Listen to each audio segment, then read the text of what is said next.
Hey guys, hello. Today is Wednesday, September 25th, and prayers for the morning were not had because this morning I got to go to work with the Houston guys.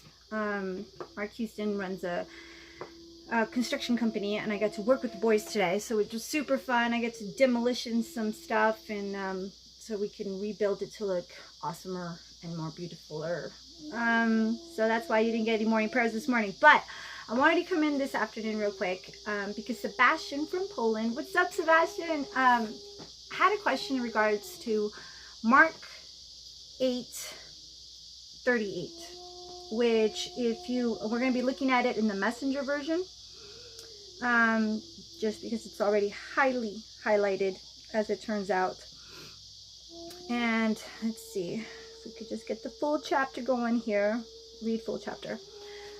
And he wanted the correlation of Mark chapter 8 verse 38, which instead of just reading that last section, which is the last section in that chapter, and how it correlates with that whole pearls before swine Matthew verse.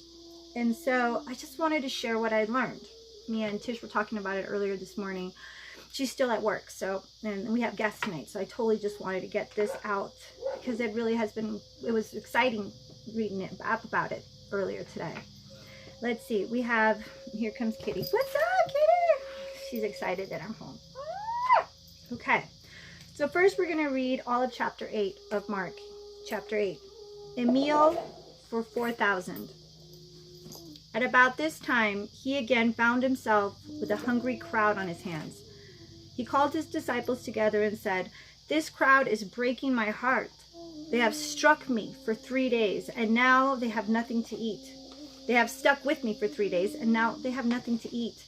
If I send them home hungry, they'll faint along the way. Some of them have come a long distance." His disciples responded, "What do you expect us to do about it? Buy food out here in the desert?" He asked, "How much bread do you have?" 7 loaves, they said. So Jesus told the crowd to sit down on the ground. And after giving thanks, he took the 7 bread loaves, broke them into pieces, and gave them to his disciples so they could hand them out to the crowd. They also had a few fish. He pronounced a blessing over the fish and told his disciples to hand them out as well. The crowd ate its fill. 7 sacks of leftovers were collected. There were well over 4,000 at the meal. Then he sent them home. He himself went straight to the boat with his disciples and set out for Dalmanuatha, which I don't know how to say correctly. When they arrived, the Pharisees came out and started in on him, badgering him to prove himself, pushing him up against the wall. Provoked, he said, "Why does this generation clamor for miraculous guarantees? If I have anything to say about it, you'll not get so much as a hint of a guarantee." Can you imagine them pushing the Christ up against the wall just to provoke them? Freaking Pharisees. Contaminated yeast. Now remember to think about this in spiritual terms. He then left them, got back in the boat, and headed for the other side. But the disciples forgot to pack a lunch, except for a single loaf of bread. There wasn't a crumb in the boat. Remember to think of this in spiritual terms. Yeshua warned, "Be very careful. Keep a sharp eye out for the contaminating yeast of Pharisees and the followers of Herod." You know, those jerks that were pushing him around. Meanwhile, the disciples were finding fault with each other. Now, this is when my heart starts breaking. Meanwhile, the disciples were finding fault with each other because they had forgotten to bring bread. Jesus overheard and said, "Why are you fussing because you forgot bread?" Remember, this is in spiritual terms. "Don't you see the point of all this?" Jesus asked. "Don't you get it at all? Remember the 5 loaves I broke for the 5,000? How many baskets of leftovers did you pick up?" They responded, 12 baskets. "And the 7 loaves for the 4,000, how many bags full of leftovers did you get?" This is just the leftovers, y'all. They responded, 7. 7 baskets. He said, do you still not get it? Do you still not get that my truth is enough for you? That all I seek is your faith in the truth that I'm giving you? Do you not get it? He said, do you still not get it? Stop fighting with yourselves and just be in the now. Experience the moment with me. I'm here with you now. He said, do you still not get it? They arrived at Bethsaida. Some people, this kitty is just really happy I'm home, guys. She's excited for the word. He said, do you still not get it? They arrived at Bethsaida. Okay, it's Beth, B-E-T-H-S-A-I-D-A, Bethsaida. Some people brought a sightless man and begged Jesus to give him a healing touch. Taking him by the hand, he led him out of the village. He put spit in the man's eyes, laid hands on him, and asked him, do you see anything? I really imagine that, Jesus putting spit on his eyes. He's opening his eyes, his spiritual eyes, and he sees men that walk as if trees. Think of the spiritual identification of that within yourself. When your spiritual eyes are open, we are so much more. We are so much more connected to everything. He looked up. I see men. They look like walking trees. So he was still a little blurry, wasn't he? But he's starting to see his connection. So Yeshua laid hands on his eyes again. The man looked hard and realized that he had recovered perfect sight. Saw everything in bright 20/20 focus. Yeshua sent him straight home, telling him, don't enter the village. I wonder why he said that.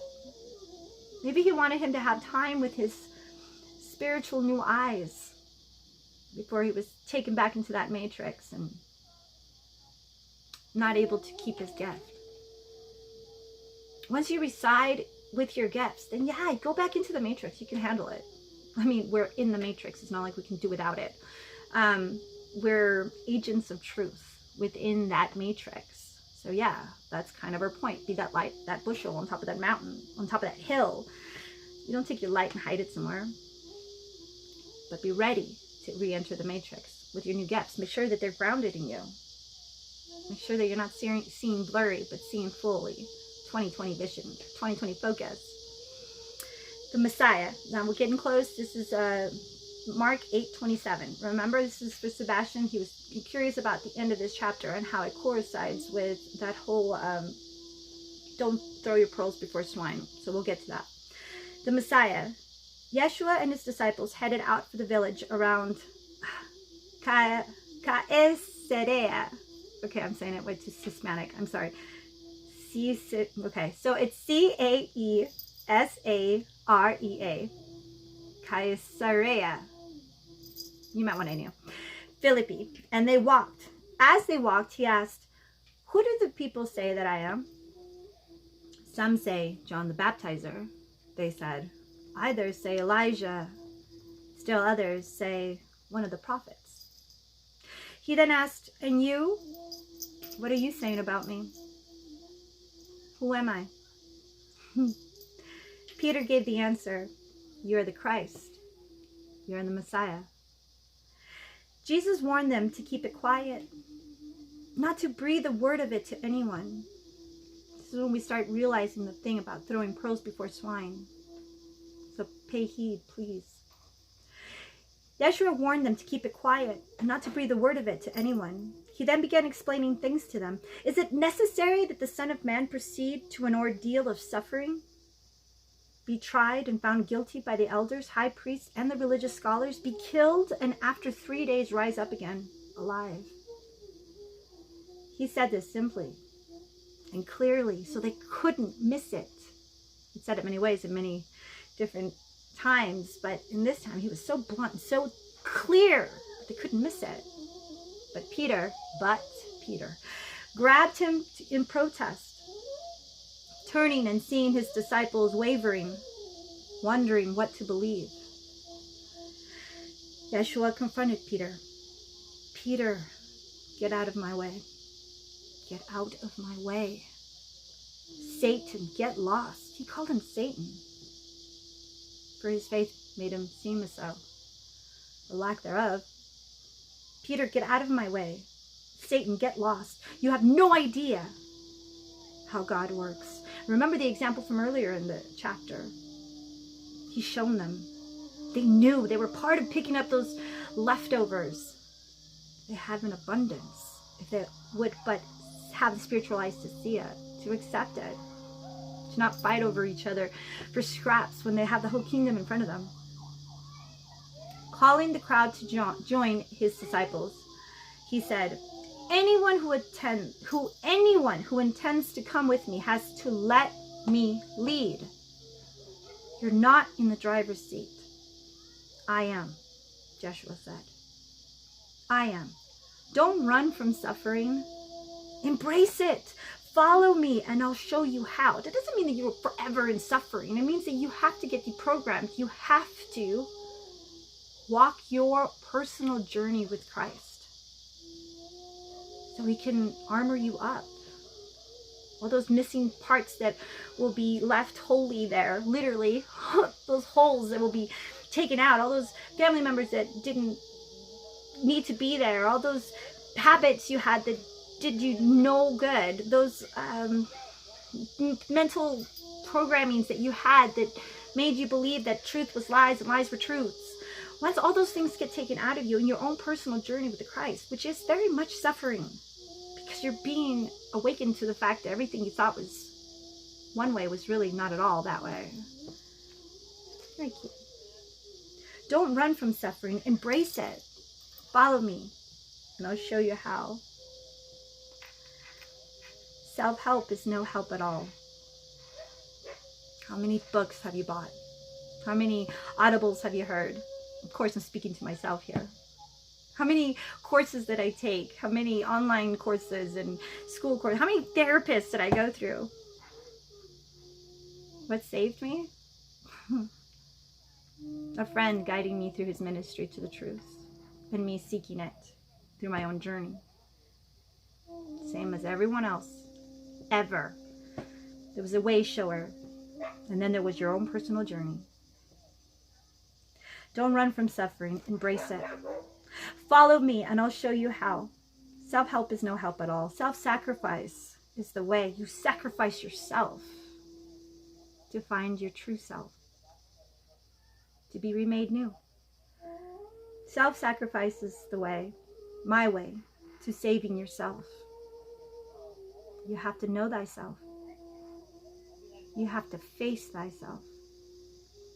You have to recognize who you've been, know who you are, and make better choices.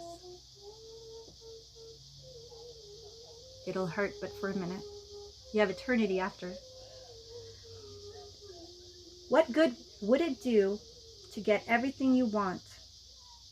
Let me go back a little. Self-sacrifice is the way, my way, to saving yourself, your true self.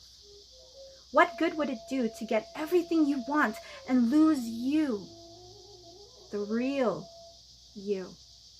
Suddenly that suffering is worth it, isn't it? Persevere through it, my friends. What could you ever trade your soul for? Any amount of suffering, is that not worth eternity of yourself? Freedom from the falsities that this matrix made you believe you were? Oh, it's worth every tear, every single tear. And here's the final verse for this chapter, which is what Sebastian wanted to compare to that. Don't throw your pearls before swine. If any of you are embarrassed over me and the way I'm leading you, this is Yeshua speaking. When you get around your fickle and unfocused friends, know that you'll be an even greater embarrassment to the Son of Man when he arrives in all the splendor of God, his Father, with an army of holy angels.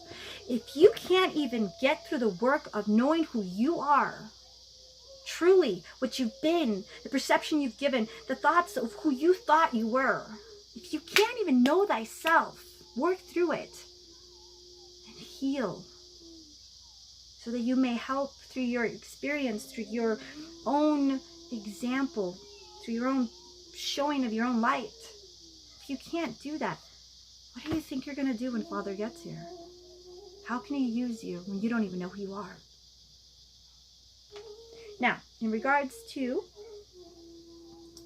pearls before swine, I found this great article under gty.org under their libraries. It's grace to you. The following is an excerpt from the MacArthur New Testament commentary on Matthew 7. Thank you for this commentary. Do not give what is holy to dogs, and do not throw your pearls before swine, lest they trample them under their feet and turn and tear you to pieces. Now remember, this is, me and Tish were talking about this morning in regards to this, and she was really compelled to express how this is what's coming. This is absolutely what's coming. You have to prepare for this. In biblical times, dogs, Dexter, no disrespect, bro. In biblical times, dogs were seldom kept as household pets in the way they are today, except for those used as working animals to herd sheep. They were largely half-wild mongrels that acted as scavengers. They were dirty, greedy, snarling, and often vicious and diseased. They were dangerous and despised. It would have been unthinkable for a Jew to have thrown to those dogs a piece of holy meat that had been consecrated as a sacred sacrifice in the temple. Now, for those of you know, they used to consecrate certain meats and stuff as sacrifices to gods. Which gods were they sacrificing stuff to? But that's beside the point. But you get the gist. Some parts of those offerings were burned up, some parts were eaten by the priests, and some would often be taken home and eaten by the family who made the sacrifice. The part left on the altar was the part which was consecrated exclusively to the Lord, and therefore was holy in a very special way. If no man was to eat that part of the sacrifice, how much less should it be thrown to a bunch of wild, filthy dogs? Well, such an act would be a height of desecration. Where is it? I'm sorry. Okay, I'm looking at the right. Like, sometimes I put the phone this way, sometimes I put the phone that way, and then I lose track of where to look for the... Anyway, moving on. Okay. Swine were considered by Jews to be the epitome of uncleanliness. That is the reason Antiochus Epiphanes, oh gosh. Okay, so Antiochus is Antiochus, and then Epiphanes is Epiphanes. So Epiphanes. Yes, Epiphanes. Sacrifice of a pig on the Jewish altar and forcing the priest to eat it was such an absolute abomination and touched off the Maccabean, or Maccabean revolt against Greece in 168 BC. So some of this blood sacrifice of this swine the priest had to eat back in 168 BC caused an entire revolt in Greece. Me and Tish were reading that today, this morning, and we just went, men. Human beings, of course, not just men, but primarily. Anyway, because a Jew would never have tried to, sorry, that was messed up. My apologies, guys. Because a Jew would never have tried to domesticate a pig. Most of the swine they encountered were like the dogs, wild animals who foraged for themselves, often in garbage dumps on the edge of town. Like the scavenger dogs, those swines were greedy, vicious, and filthy, even by ordinary pig standards. If you came between them and their food, they would likely turn and tear you to pieces with their tusks and sharp hoofs. Now, do you see the connection that I think, Sebastian, we're looking at least that's how I'm seeing it, connection between this and the previous Mark, the whole chapter 8 is speaking about, like, keep your mouth shut sometimes. Don't waste your energy on the truth. If they can't see it, the disciples themselves couldn't see it. Do you not get it? Christ said. Do you not get it? You're either going to get it or you're not going to get it. And there comes a point where you just have to recognize. You have to run with the people that get it. Because the others, they'll tear you to pieces. They'll revolt against you. You'll throw pearls to them. And they'll be so hungry for a truth they can't see that they'll hate you for the pearl and tear you to pieces instead. Not resonating at all with the truth of what has been shown to them in their own personal journey. If they've taken that journey is available to all of us, but we have to be courageous and persevere and have enough faith to know you got to go through your own personal journey. Christ will walk you through it. But if you don't do it, you're going to be a very dangerous individual. Imagine, what's worse, being completely asleep and being oblivious? I think that some of the reasons that the first shall be last and the last shall be first, and there's many interpretations of that.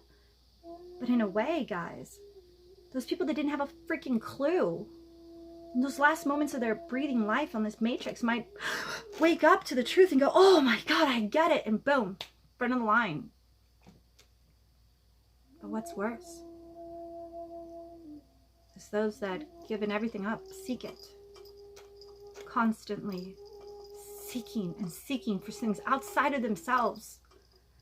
Trying to control everything around them. Sacrificing everything. But if they didn't do their inner journey, they're just going to be dangerous. They're scavengers. You have to do your self-work. You have to look at yourself in the mirror. You have to trust that the Father has you, because He does. You have to face yourself, know thyself, and make better choices. And search for all that inside so that you can be a light and be used by the Father for His will, not for yours. He has a plan for you. But you gotta be courageous enough to walk your walk. You have to, so you can be used by Him. So you can be who He made you to be. Face yourself. Go through it. He'll never forsake you. He'll never abandon you. But He expects you to put Him first and have Him lead you through the suffering into the light. Like the scavenging dogs, those swine were greedy, vicious, and filthy, even by ordinary pig standards. If you come between them and their food, they would likely turn and tear you to pieces with their tusks and their sharp hoofs. Yeshua's point is that certain truths and blessings of our faith are not to be shared with people who are totally antagonistic to the things of God. Such people are spiritual dogs and swine. God, just in the last few months, men I love dearly, desperately, passionately, looked me square in the face and said, the Bible was my cross and then I needed to put it down. And he meant it. I didn't see that wouldn't end well, really. We have to make better choices, guys. We have to be sovereign and we have to be in control of our kingdom and know that no one can fuck with it, period. Unless we allow them to. And if we're allowing them to, then how strong is our walk? How strong is our faith? That's just one example, glaring one for me. Yeshua's point is that the certain truths and blessings of our faith are not to be shared with people who are totally antagonistic to the things of God. Such people are spiritual dogs and swine. Horrible as that feels. It is what it is. It's not a judgment if it's true. You have to walk your faith. You have to believe in the Father. You have to know what truth resonates truly with you, and don't let it go. Strengthen it, stand by it. It will always put you through. I'm a living proof example of that. And I'm very, very blessed to be so. And I will stand by it. I never let Father go, because He never let me go. And as I proceed in this journey, I guarantee you that's only going to get stronger. Because why wouldn't it? That's the walk. Such people are spiritual dogs and swine who have no appreciation for that which is holy and righteous. They will take that which is holy, the pearls, the rarest and most valuable of jewels. See Matthew 13, 45 to 46. Of God's word as the most valuable jewels of God's word as foolishness and as an insult. Oh, so many people in the last 39 years, looking back, that I've seen outwardly and inwardly in my own experience, taking the pearls, the truths in the Bible, and really even the lies are truths because they let you see the lie and you said you need to see that. They're so insulted by it. They don't understand it, yet they're so insulted by it. They rage against it. They call it foolish. They call you foolish. Well, guess what? I come from a Shakespearean acting background, and the fool in Shakespeare is always the smartest person in the room. And according to, I'm going to call him a new friend that I met via phone, speaking to him about what the fool represents in the tarot card. He's the one that actually the king and the queen and all those people come and talk to. He's the one that really moves their mind to a place where he actually directs them what to do next. And he's supposed to be just there to entertain, right? But they trust him. Why do you not trust somebody that makes you laugh? Usually when you laugh, it's because there's a truth in it, isn't it? But I'm getting off track. The wild animal whose primary concern is scavenging for food will hardly appreciate being thrown a pearl. That's a hard truth. Let me read that again. A wild animal whose primary concern is scavenging for food will hardly appreciate, and remember, this is spiritual food. If you think it's savage to see someone hungry, or if you've ever been that hungry and you're so desperate for food, imagine spiritually how depleted you are if you can't even get your shit together enough to have food. And that's not for everything. That's just a general gist. That sounded very judgmental. I apologize. But make better choices. Plan better. A wild animal whose primary concern is scavenging for food will hardly appreciate being thrown a pearl. Man, do I feel that. I felt so much like, me saying that. I apologize. That's one of those things that you learn as you progress through your journey. So please don't take it personal. A wild animal whose primary concern is scavenging for food will hardly appreciate being thrown a pearl, is my point. Do you have enough space to be spiritually sound? Are you stable and balanced enough? Have you surrounded yourself with people that support you, that you support back? Or have you put yourself in a place of battle? If you put yourself in a place of battle when you're not ready to be a warrior, how are you going to succeed? How are you going to get out of suffering and into a conquering state? Conquering stance of who you're supposed to be made to be by the will of the Father. Think on these things. It's important. And time is here and now. So definitely armor up. Get surrounded by your small circle. And lift each other up. Make each other laugh. Make each other laugh. That's part of the joy and the ease and the glory of the Father. Beside those still waters, remember? He takes that weight off, remember? Those are some of the pearls that we must keep in mind. And know that those are promises that are gifted to us. We just have to receive them. We have to trust in them, have faith in them, accept them as your right, because it is. A wild animal whose primary concern is scavenging for food will hardly appreciate being thrown a pearl. He will resent it, its not being something to eat, and possibly attack the one who throws it. Dogs and swine represent those who, because of their great perversity, and ungodliness. Refuse to have anything to do with the holy and precious things of God, except to trample them under their feet and turn and tear God's people to pieces. And that's what Tish said is coming, so you best be prepared. I know I'm working on it. We have to be prepared for this, guys. There will be times when the gospel we present, I mean, think about it. If you're in constant fight mode and you haven't even figured yourself out, we're in a time of grace. You have to understand, we're in a time of grace. The storm is here, approaching right in front of us. It'll be these relationships that we have, especially the one with ourselves and the Father, that will get us through the battle that's coming. And it will make us persevere through to the new beginning. I don't know how else to say it. Treasure these times. Make them count. Armor up. Encourage yourself up and others. Keep your circle small and precious, so that you can have the spiritual space to fully armor up and be conquerors.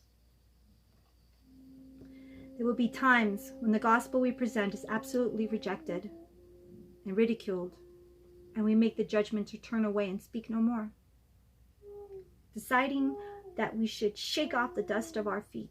That's Matthew 10:14, and begin ministering somewhere else. There will be times when those to whom we witness will resist the gospel and blaspheme God, and we may speak words of judgment. Like Paul, we must then say, in effect, "Your blood be upon your own hands. I am clean. From now on, I shall go to the Gentiles." That's Acts 18:6. When people not only reject the gospel, but insist on mocking and reviling it, we are not to waste God's holy word and the precious pearls of his truth in a futile and frustrating attempt to win them. Something else that just came to mind is, if you don't know fully what you're speaking about, you twist these words to somehow make yourself correct when you don't even know who yourself are. You can see the rabbit holes you will fall into. God help you if you lead others down those same holes. I wouldn't be able to take it. Could you? We are to leave them to the Lord, trusting that somehow his Spirit can penetrate their hearts, as he apparently did with some of those who at first rejected the preaching of Paul and the other apostles, or leaving them to the just judgment of God. And that's the other beautiful thing. It's not your job to go and save the world. It's your job to save yourself, so that you can be made available to the Spirit to lead, led by the Spirit, to whom the Spirit chooses. And knows, because they know his heart, their heart. You can try all you want to try to change people and control people and try to show them the light. Oh God, horrible, horrible, all that. No. You can be that light. Make yourself available. And when the Spirit knows that that person is ready, you could take just one simple conversation with them. You won't even probably remember what it was you said, because it wasn't you, it was the Spirit. But on the other side of that, on the other side of eternity, you realize how much your self-work, your faith, and your perseverance actually did to affect those around you. And that's how people get saved. By your example. By following the walk that the Father, that Jesus will show you. And the Holy Spirit will empower you to get through. I love you guys. I'll talk to you later. Mwah!